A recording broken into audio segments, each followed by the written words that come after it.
Today I'm joined by Shelley. Hello, Shelley. Kia ora, Zibanisa. How are you? I am very well. Thank you so much for coming along this morning. Shelley, we've known each other for a few years and I'm absolutely honoured to have you on my show. Today we're just going to talk about your journey and share some inspiration from where you've been and where you're heading, really. Because, as I said, I've known you for a few years. I've seen you go through some stuff. And I really hope that people that are listening to this will get the message of hope, because that's what you are. You embody hope and inspiration to me and just absolute strength. So without further ado, Shelley, please tell me a little bit about who you are, what you do, where you live. You're right. I have known you for a few years. It's a privilege to be here with you. It's always good to share stories. I have had a long journey through separation and trying to settle my house and a lot of discouragement along the way. Side people as well as people close to me. So it always comes down to you really and your determination to get places. Let's rewind back a couple of years ago when we first met. Yeah.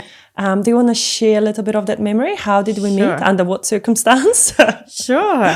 When I first met you, I was working full-time as a support worker, and then my youngest daughter got very ill with chronic fatigue, so I had to stop working and go on a benefit, which is quite an adjustment, especially when you're going through a separation and trying to settle a house. So you were separating at that time, right? Yes. You just came out of a relationship. Yep. A long-term relationship, you were separating assets. So Yep. I think at that time you were supposed to move out. Yep, that's right. Or selling your house Yep. in order to separate the asset. That's something you didn't really want to do. Yep. Yeah, do you want to tell me a little bit more about Sure. that journey? Sure. Through the family court process, it's pretty harrowing and there's many people stuck in that system. I just decided I could stick it out for another 2 years was my option, or just have a big mortgage and keep my house. So I opted for that plan. Yeah. And along the way, I found people that could help me. And reaching out to people that sometimes you don't know them to help is a good thing. Talk to people too. I'll ask your neighbours. New Zealand's a pretty small country. Everyone will know someone who's good at what they do. Likewise, people will know someone who's bad at what they do. But if I listen to the first mortgage broker who said to me, "Oh, Shelley, you're a solo mum, you'll never get a house," that's where I would have ended up. But I didn't want to believe him. So I found other people who had experiences with different mortgage brokers, and I came across Zibanisa that way. And his belief, his embedded belief, was that solo mums could not get a mortgage on their own. And on benefit, I guess, as well. Yeah. Right? So because your daughter was unwell, you had to leave your job, go on benefit, as you said, and that's not something I think a lot of people don't realize. When the marriages break up, there's a whole new shift in identity that happens as well, because sometimes you can no longer work full-time and you have to be there for your children. Yeah. And going on benefit, for some people, that's just not ideal. No, it's definitely not ideal. Yeah. And certainly I faced my fair share of criticism for being on a benefit and how could you do that and what a waste of your skill set and da-da-da-da-da. But as a support worker, it's pretty terrible if you're out supporting other people but not your own family. Exactly. And who supports the support worker? That's right. Who looks after the carer?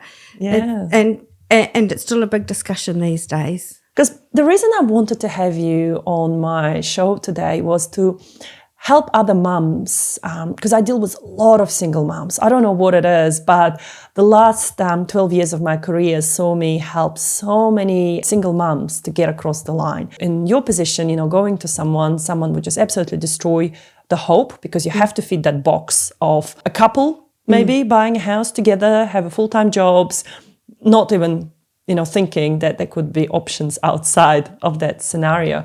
So the reason I thought of inspirational people through the journey of my career, of my life, I thought of you immediately. I was like, there's this inspiring person that's been through hell and back, so to say, if I can say that. And you just come out of the other way and you're just so positive. What keeps you positive? Can you tell me the secret? Yeah, it's not really a secret, but rest. Take a break from the busyness of life. Just step back and be you. And even if you are numb, you're still you in there, and things are changing. Everything does come down to you at the end of the day, what you decide to do or not decide to do, or how you do it. And, you know, I certainly at times could not see a pathway forward for many things in my life, but I just always determined to have an open head, an open mind, an open heart. Listen to your gut, really deeply listen to it, not just on the surface. Because if your head, your heart and your gut are in alignment, and often when you're in turmoil, they're not in alignment, but they will come back to alignment. Because that's the thing, right? When people are in the thick of the storm, Yeah. how do you see the pathway? Yeah. How do you go through that? Yeah. So, I mean, I've been seen in some pretty catatonic states. And I remember one day, and we were walking, a friend and I that lives up the valley, we were walking up the valley, and I wanted to race on like a bull at a gate. And my friend said to me, just slow down. So we slowed down to her pace, and I was a bit like, oh, come on, we've got to get going. But actually we stopped and we literally smelt the flowers, and we looked at the animals in the fields and the green rolling hills and all this great stuff that was just around, you know. And then up in the valley was this bird flying, and I remember thinking, okay, that's like an eagle soaring, and here I am at rock bottom. One day I'll be just like that eagle soaring. How I was going to get there, I had no clue, but you just got to carry on. Wow, I just got goosebumps from that story. Thank you, Shelley. So how do you feel right now? Do you feel like an eagle soaring? Do I feel like an eagle soaring? I sort of feel like one of the flock, yeah. You're just in amongst all these people that have all got a story. Some are at the ground, some are just trying to take off, some are flying already. Where are you in life right now? You're somewhere? Somewhere in there, yeah. Capable, believing in myself, sharing my story. What did it mean to you when you were going through that journey of trying to buy your own house from you and your ex, Yeah. you know, separation-wise? And then you came to see me and I said, Shelley, we may be able to help you. Yeah. Are you ready for this repayments? Yeah, so I was a bit like, oh, you know, this is going to be crazy. I mean, I always knew it would be crazy. The family court is pretty relentless and unforgiving, so you have to choose wisely. And I remember just that feeling of, wow, all these people that have come, you know, and just that whole teammanship of people that have recommended others, people that have supported you, that you get there and you just think, wow, I can take a big sigh of relief now because it's going to happen. You've just got to wait for the process to come through. Yeah. And signing of things. And I think too, nobody at any point said, oh no, don't do that, that's a terrible idea. It was always like, we can make things happen, there's always going to be a way. Yeah. The thing is as well, I remember about you through our journey together is that you always came with a friend. You always had a friend with you at the appointments. Yeah. And I thought that's beautiful because you were going through a very challenging time in your life. Yep. And it was nice to know that you were supported by people that, you know, cared for you, that loved you, but also wanted to make sure you're not making any silly decisions. Yep. So to me, it was a message to all the other single mamas I'm dealing with or single papas out there that, you know, have that person, find your person, have that person with you for that support, because when you're in that thick of a storm, you're not thinking properly, right? Yeah, that's right. And part of that too was because having to come to Waikanae, I was not in a good frame of mind to be driving a car because I'm not thinking about driving. I'm thinking about 25 million other things. So having a friend for safety, A, to get to my destination safely, but B, to have a friend that is there. You know, everyone needs someone to hold their hand and be there. Yeah. And also when it comes to finances, I find New Zealand as a whole, I find we don't have the level of financial literacy. No.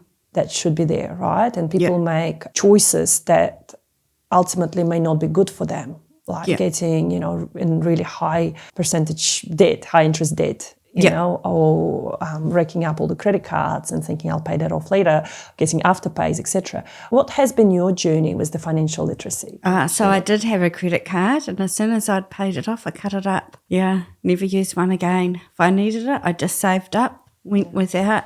I think that people get into a lot of financial strife with those, buy now, pay later, have a credit card, whatever you want to call it. In my mind, that helps people to live outside of their means, really. Why? Why do you think people are doing that? I think there's a multitude of reasons. I don't think there's one sort of simple answer. Certainly at this point, I think people do that because it's just plain survival in a cost of living crisis, really. Everything's going up. Power's going up, food's going up, everything is going up. So what do people look for? A quick and easy fix generally. And applying for a credit card or, buy now, pay later is just easy to do. It's easily accessible. Personally, for me, that doesn't serve me well going forward. I knew when I cut up my credit card, I was very solid in that decision to never want to use it again. Yeah. So what are your alternatives to a credit card if you need to buy something online? What do you do? Oh, I don't have internet banking.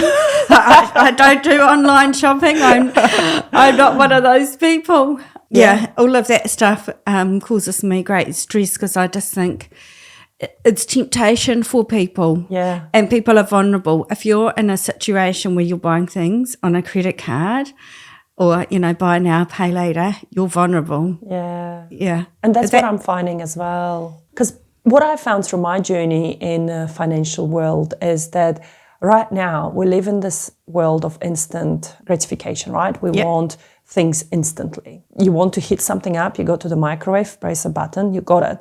I mean, I grew up in a country where if you wanted something to be heat up, sometimes you had to go outside and make a fire. Yeah. Because the electricity would be off, and we didn't have a microwave. So I had to make a fire to make myself tea. So I find that we live in a world right now where everything is at your fingertips, literally. On your phone, you go online, you scrolling through Instagram or TikTok, and all these ads pop up that make you feel like if you purchase this item, your life will be much better. Yeah.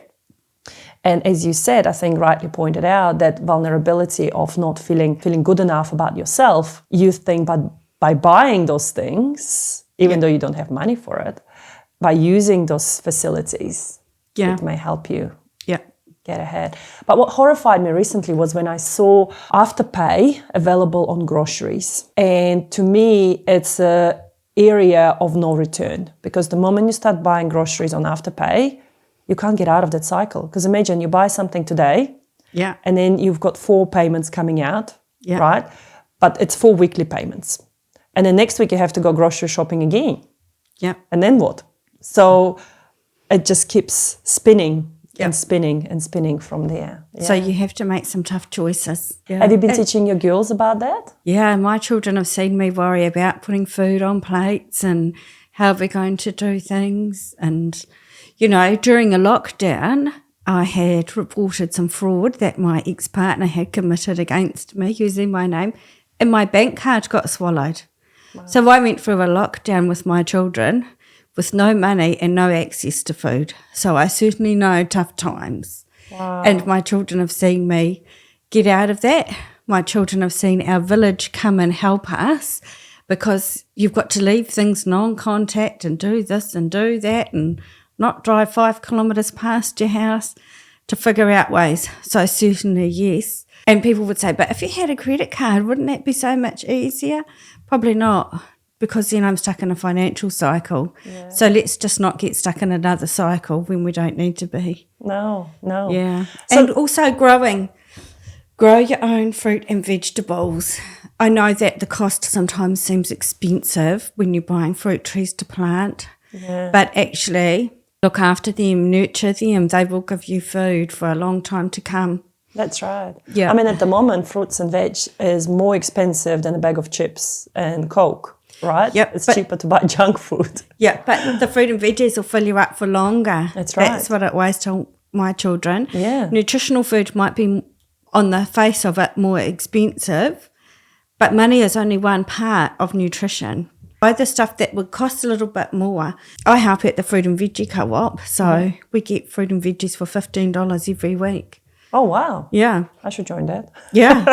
I always tell people to join. You know, it's always in season. It's always fresh. Yeah. There's always extras to order.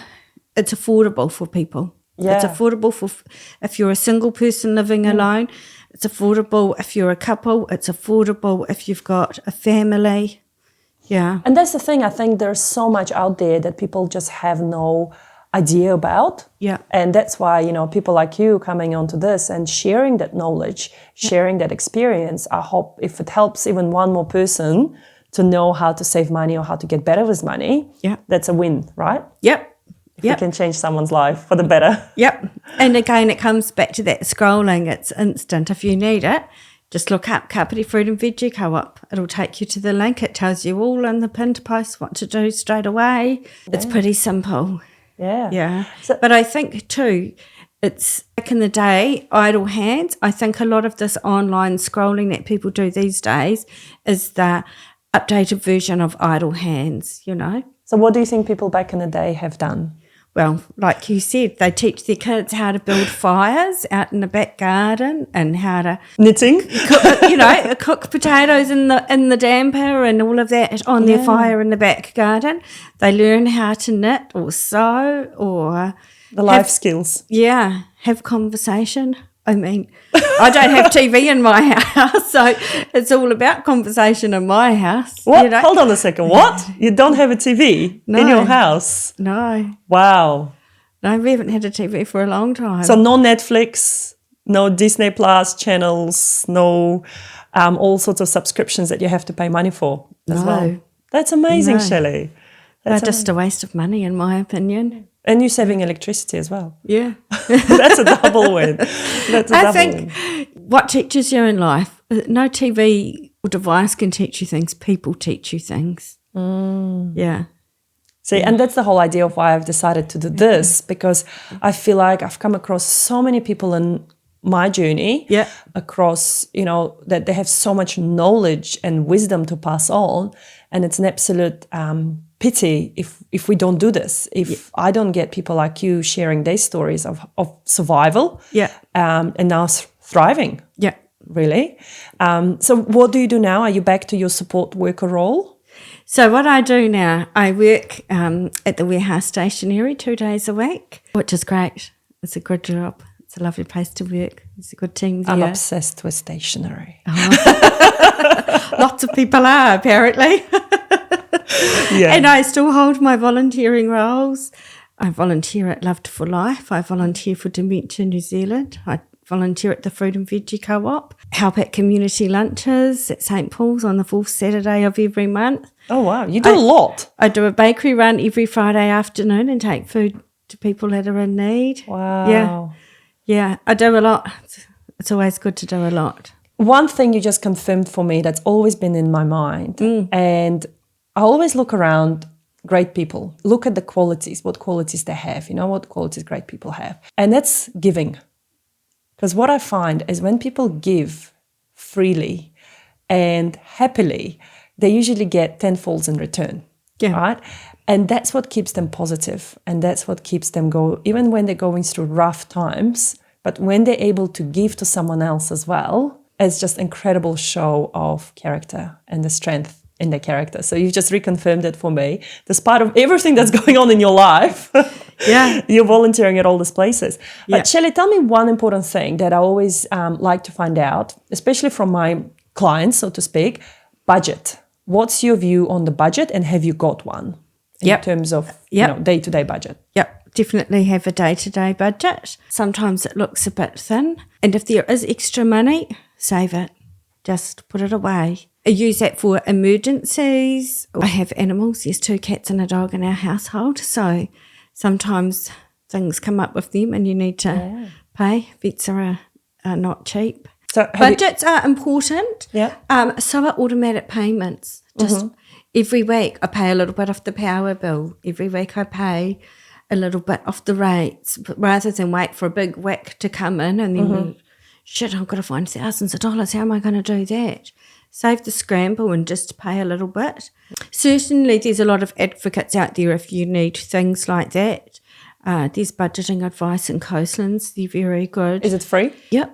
There is also a beneficiary place in Waikanae I've heard about that help you to access the right entitlements through WINS and the IRD and things like that. So if you need those resources, use them. The support is there, right? And that's, again, another thing that I find not many people realise how much support is actually out there to help them to get back on track. Have you always been good with money? Probably yes is the answer to that. My grandfather was an accountant for David Jones in Australia, so I had a good role model in him, really. And I think there's no shame in asking for our support on your journey. A lot of people are very fearful of asking for help for fear of persecution and judgment. But, you know, I say let them judge you. There will be lots of people out there that can tell you a whole different story about me, but they haven't lived my life or my journey. They haven't felt what I felt.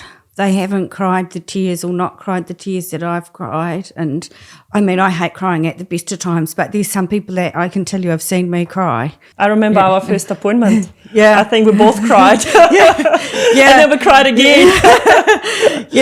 But I hate crying. But, you know, sometimes that's just how life takes you to do these things, you know, when you're doing it. There is no shame. And people do want to help. Even if people seem like they don't want to help, they do. You know, even the first mortgage broker said to me, oh, Shelley, you're a solo mum. You know, he wants to help people. He just doesn't want to help solo mums on a benefit. Well, I can help them. That's fine. Yeah, that's right. You see, but he's given someone else an opportunity. Yeah, and I'm grateful to him, to be honest. Thank you. Mr. Broker. Shelley, tell me now, so you live in your house right now? I do live in my house right now. With your girls, the one that I helped you sort that a few years ago. What are you doing with the house now? Are you obviously growing your own veggies and fruits? Yes. A garden is always a good thing to have, although it's a little bit overgrown at the minute. But spring is here, so it's okay. You'll get it sorted for summer. Any renovations? Are you planning any renovations? Are you planning to sell the house, buy a new one? What's your plan for the future? Well, I don't like these new houses that have been built where you can put your hand out the window and touch a neighbour's hand. So I'm always grateful for my little house up on the hill. I think the good thing is that it's a big house, really. And I've been able to have borders through my house, and so that has helped me be able to keep my house. It's also kept other people in housing and given them company when I've needed it. I've started dating a man 18 months ago. I know, what a surprise. I never saw it coming. And so he's going to move in with me. We're going to combine households and children and blend families. I'm so happy for you, Shelley, you know, considering again where I met you a few years ago and where you've been and where your heart has been and how your heart got broken and you put it back piece by piece and now you've got a man. I hope he treats you right because you're one incredible human. Hand on heart, you know, you are amazing. And he's a very kind, gentle man too. That's lovely. So that's all I ever wanted, was a good, kind man who wanted to be my friend and do things with me. So I've certainly got the jackpot with him. And I'm sure it's the same for him. I'm sure he's got the jackpot with you, Shelley. That's incredible. Thank you. I'm so happy for you. So so you're going to be moving in together, blending in families. Hopefully that goes for the children. Well, they're older now, right? Teenagers, and in their 20s now. So, different dynamics again, but just treat them, meet them where they're at, come alongside them. So it's just absolute testament to show that you can go through an absolute storm in your life, come out away from a relationship, be a solo parent, and then meet someone incredible, right? And take reign of your finances, keep the roof over your head and your children's, and your cat and, you know, cats and dog. That's incredible. Have you got any final words of wisdom to share with people that are listening that could be in a similar position to where you've been a few years ago? I think, you know, use your village. And if you don't know your village, get to know them slowly but surely. stick in there.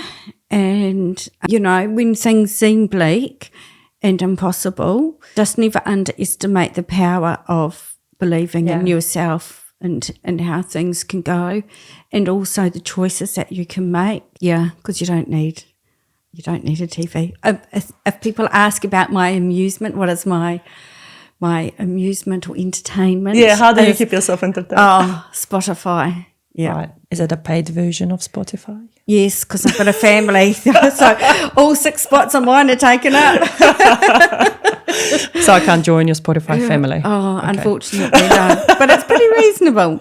That is my only, I don't know what you call it. That's your my splurge. Yeah, that is my splurge. That's my entertainment thing. That's incredible. Shelley, thank you so much for coming today and sharing your journey and sharing words of hope and wisdom for those that really probably need this right now, especially in the tough times that we're living with the whole cost of living crisis, and sharing tips of how to save money, really. And it's just basic. It doesn't need to be something extraordinary. No, It's no. back to basics. Yep.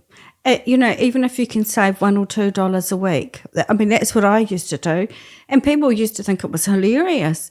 But, you know, it does all add up, and it doesn't.